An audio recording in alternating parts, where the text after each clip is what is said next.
You're listening to an audiobook from Empower. This is the book Dare to Start by author Manh Cuong. In the printed version, there are our various calculation templates that are not included in this audiobook. Please support the author by purchasing the printed book through the link below in the description. Thank you. Introduction. Why business? I tried with all the enthusiasm I had, but no one responded. I tried to tell more jokes to create a happier atmosphere, but no one smiled back. I was giving a Bible lesson to a little church of about 20 people in Bac Ninh. The majority of the participants were rural women in their 40s.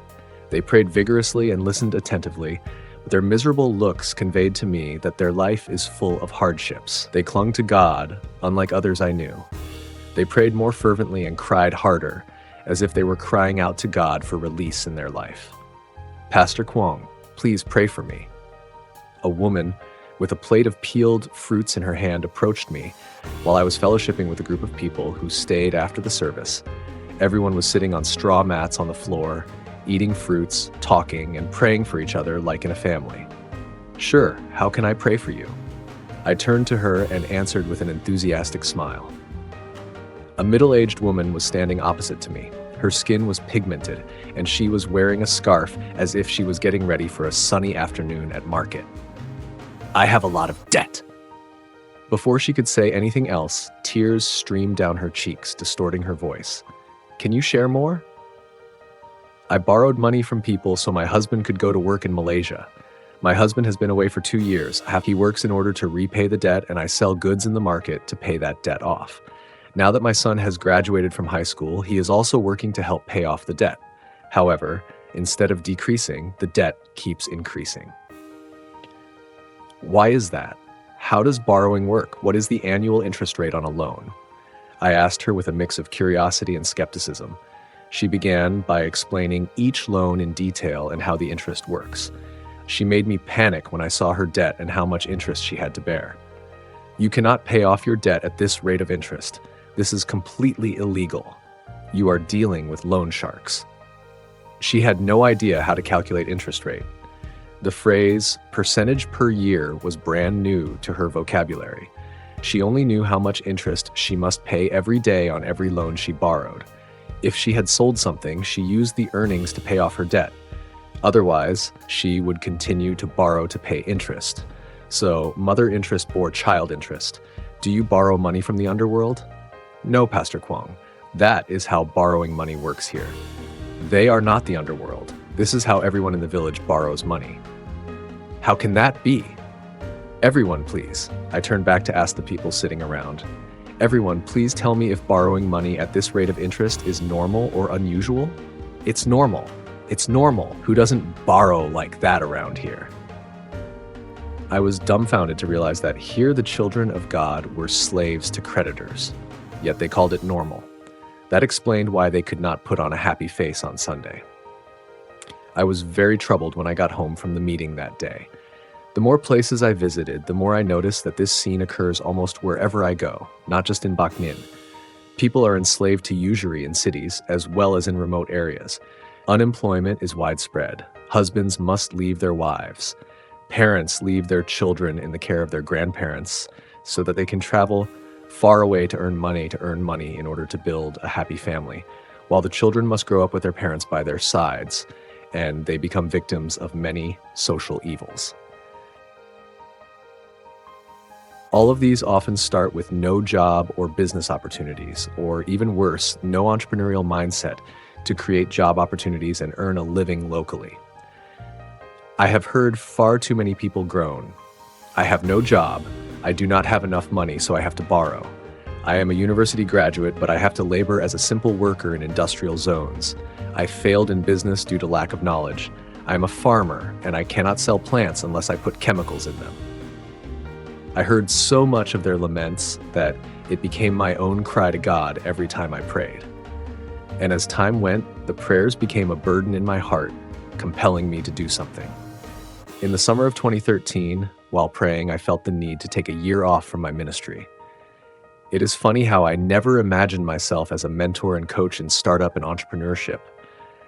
I just wanted to take a break so that I could look back, look up, and look in, as well as find solutions to the burdens in my heart. I was not satisfied with just preaching dogmatic sermons. I wanted to see people's lives transformed. I see Jesus coming to transform the lives of those who meet him. I believe he will continue to do so. However, I must be practical in ministering to people and address their real-life issues. Also, in the summer of that year, my younger brother, Manh Cuong, decided to start a mobile phone business with very little capital.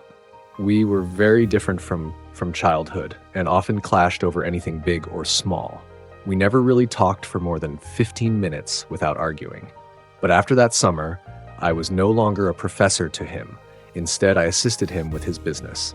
We discussed online sales, importing goods, organizing staff work, and marketing. We became close friends. Unexpectedly, two men who could not talk to each other when working together became soulmates. Not only that, but at the end of the year, we realized we had made the amount of money that a normal person would probably take a lifetime to make. After a year off from pastoral work, I returned to Hanoi and met a special person, Mr. Mario Bruhlman. This man helped redirect my life to a completely different calling. Mr. Mario Bruhlman taught me to think strategically, but most importantly, he opened my eyes to the fact that business is a mission to solve problems practically and strategically.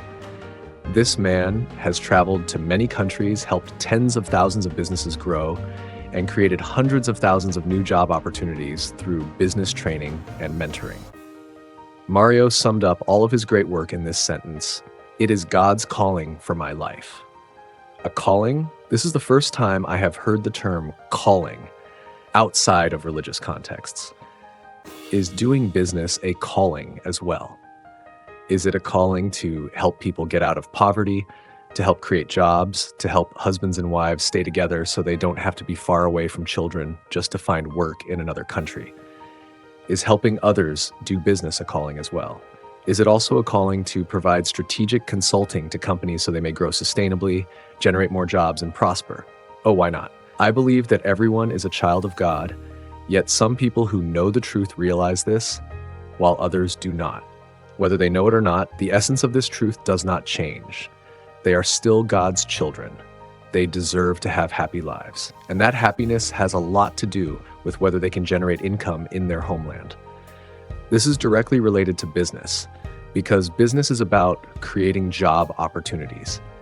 Where there is business, there are job opportunities. You either create the job opportunities yourself or receive them from someone else. On the final day of Mario Bruhlman's strategy training, I realized I had won the award for the best trainer in the program. My gift was a Swiss Create watch. Filled with excitement, I decided after lunch to have some time alone with the Lord. I went for a walk and prayed on Thuy Quay Street, where there were a few trees and bright sunlight. Do you want to be like Mario Bruhlman? The voice came to me as clear as a human voice that could be heard. I knew that voice came from God. Putting aside my confusion, anxiety, and worry, I replied, "I do want, O Lord." I did not know where to start or how, but years of my life following God have given me a great lesson. Simply say yes, and God will take care of the rest. That afternoon, it occurred to me that my response had led me to exactly what I had been pondering for so long. I have always wished those women in Bac Ninh could seek advice from someone in their own community before taking out a loan. I have always wished that the places I have visited had local mentors to assist people in their first steps into business. I have always wished I could be part of the answer to their prayers and wishes. My phone vibrated while I was holding my first daughter, who was less than a month old at the time, so that my wife could take a nap. I replied quietly so as not to disturb her sleep. Following the greetings, there was an invitation that marked the beginning of a new chapter in my life.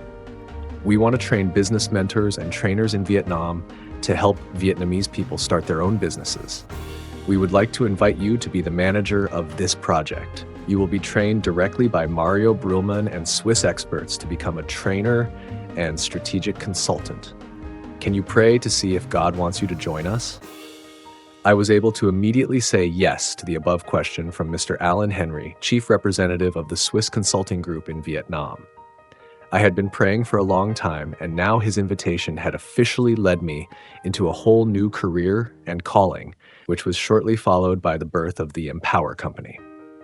And now I am delighted that more and more people are joining me on this life-changing journey, the journey of transforming lives.